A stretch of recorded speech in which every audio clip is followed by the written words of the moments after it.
Hi from Tosh to all our viewers. I've got a VW Polo here. We're doing the main dip beam on this. As you can see on this one here, you've got the side lights working, both the side lights working. When you put the full lights on, the driver's side is working, the passenger side isn't. So I'm going to switch the lights off. I'm going to show you how to replace it.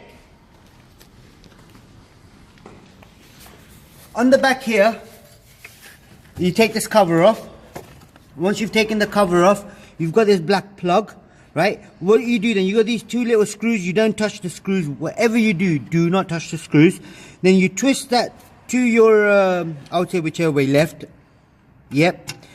Pull this out gently. So how you take the bulb out, that's how it needs to go back in. So that little lug there, that needs to slot in like just on the top here. Now with the old one, it's okay when you touch the lens, it shouldn't be a problem. That's a bulb out. Now I've already got the new bulb, which is a H7, right? So I'm going to replace the H7 bulb. Now I'm going to try not to touch the lens.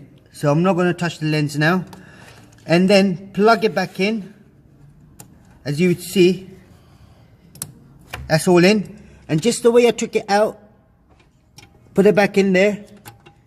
Now it's just before the screws. So then I twist it to my left. To my right, sorry. Again, now we're going to check, see if it's working. Now, side lights on.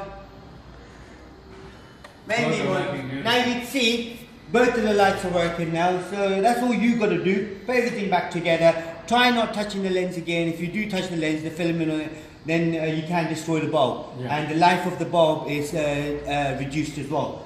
Thanks for watching. Goodbye.